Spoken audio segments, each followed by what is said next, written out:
নমস্কার এবং আদাব। আজকে আমরা এসেছি কুমিল্লার স্বনামধন্য টাউন হলের মাঠে, যেখানে বৃক্ষ মেলার আয়োজন করা হয়েছে।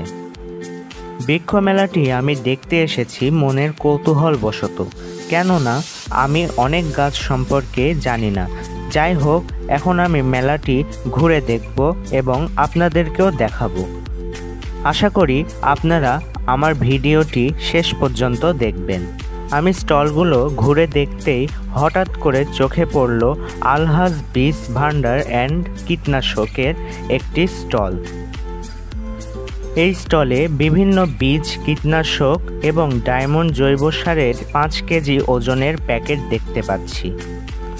ডায়মন্ড জৈব সারের নাম শুনেছি, কিন্তু এর প্রয়োগ সম্পর্কে আজ জানতে পারলাম।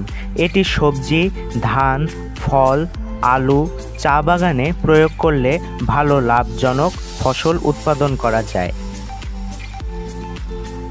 ডায়মন্ড জৈব সারটি আপনার ফসলের জমিতে প্রয়োগ করতে পারেন।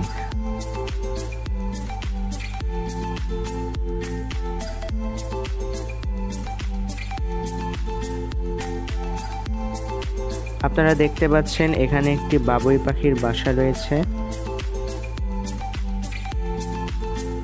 এই স্টলে গাছগুলো অনেক সুন্দরভাবে সাজানো রয়েছে। এর পাশের স্টলে আমরা দেখতে পাচ্ছি মাটির তৈরি সরঞ্জাম। আমরা এ সকল ফুলের মাঝে দেখতে পাই একটি সুন্দর সাদা জবা ফুল।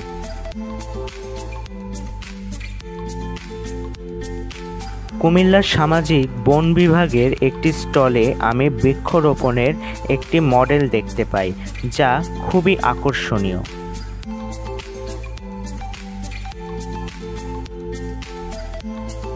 এই মেলা থেকে আমি 3টি ফুল গাছ কিনেছি। বৃক্ষ মেলায় এসে আমার খুবই ভালো লেগেছে। আজ এই পর্যন্তই। সকলে ভালো থাকবেন, সুস্থ থাকবেন এবং লাইক, কমেন্ট, শেয়ার করতে ভুলবেন না। ধন্যবাদ।